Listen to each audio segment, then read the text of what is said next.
Assalamualaikum warahmatullahi wabarakatuh. Selamat berjumpa kembali bersama saya Muhammad Idris pada pelajaran Pendidikan Agama Islam dan Budi Pekerti kelas 4. Pada pertemuan kali ini dengan tema Ayo mengaji dan mengkaji surah At-Tin. Anak-anak semuanya, alhamdulillah segala puji bagi Allah Subhanahu wa taala di mana Allah Subhanahu wa taala telah mempertemukan kembali kita pada hari ini pada pelajaran Pendidikan Agama Islam dan Budi Pekerti, materi Mari Mengaji dan Mengkaji Surah At-Tin. Pada pertemuan yang lalu kita membahas apa itu Surah At-Tin dan makna daripada At-Tin itu sendiri. Serta juga kita telah membahas tentang mengapa kita harus membaca Surah At-Tin dengan baik dan benar. Pada pertemuan bahas nanti yang pertama itu bagaimana cara memahami kandungan surah At-Tin. Kemudian nanti kita akan membahas juga untuk apa kita mengamalkan ajaran yang terkandung di dalam surah At-Tin dalam perilaku kehidupan sehari-hari. Nah, untuk selanjutnya, mari kita sama-sama menyimak, mendengar bacaan surah At-Tin beserta dengan terjemahannya. Bismillahirrahmanirrahim. والتين والزيتون وطور سينين وهذا البلد الأمين لقد خلقنا الإنسان في أحسن تقويم ثم رددناه أسفل سافلين إلا الذين آمنوا وعملوا الصالحات فلهم أجر غير ممنون فما يكذبك بعد بالدين أليس الله بأحكم الحاكمين. Selanjutnya adalah memahami kandungan surah At-Tin. Bagaimana cara memahami kandungan surah At-Tin? Itu yang pertama, yaitu dengan meningkatkan syukur kepada Allah atas nikmat-nikmatnya. Itu eh, dijelaskan pada ayat 1 sampai dengan 3, di mana Allah SWT bersumpah dengan hal-hal mulia seperti buah tin dan zaitun, kemudian Gunung Sinai dan kota Mekah. Ini mengajarkan kita untuk menghargai alam ciptaan Allah SWT, tidak membuang sampah sembarangan, merawat tanaman dan lingkungan sekitar, kemudian dengan cara bersyukur atas makanan sehat, contohnya memakan buah-buahan dan makanan bergizi dengan niat bersyukur kepada Allah SWT. Kemudian jangan lupa mengucapkan Alhamdulillah setelah makan. Yang kedua yaitu menjaga kesempurnaan diri sebagai makhluk terbaik. Itu dijelaskan pada surah At-Tin pada ayat 4. Manusia diciptakan dalam bentuk yang sebaik-baiknya. Ini berarti siswa harus menjaga kesehatan tubuh, makan makanan sehat, rajin olahraga, dan menjaga kebersihan diri seperti mandi dan menyikat gigi. Kemudian menggunakan akal untuk kebaikan, rajin belajar, membaca buku, dan membantu teman yang kesulitan.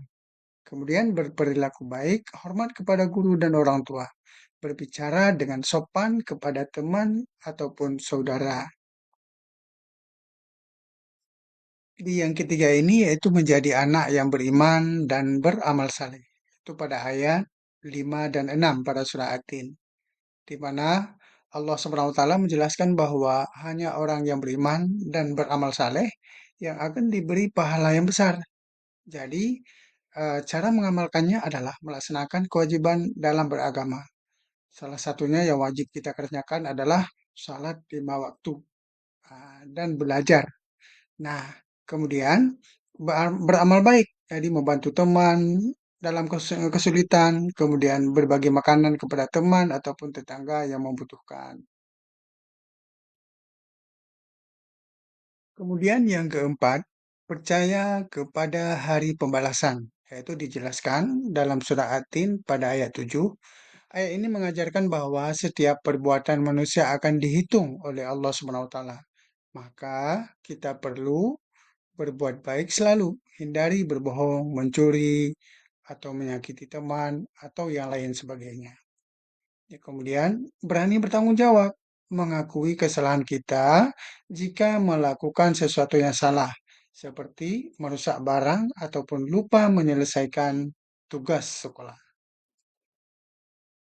Yang kelima yaitu meneladani keadilan Allah Subhanahu wa taala. Itu pada ayat terakhir yaitu ayat 8. Allah Subhanahu wa taala adalah hakim yang paling adil.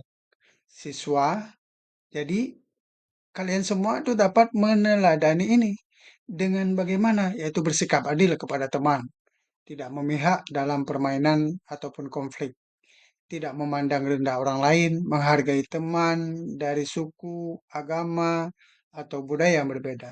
Jadi itu adalah kita harus meningkatkan nilai-nilai toleransi. Berikutnya yaitu untuk apa manusia diciptakan Allah SWT sebagai makhluk terbaik dan apa tanggung jawabnya?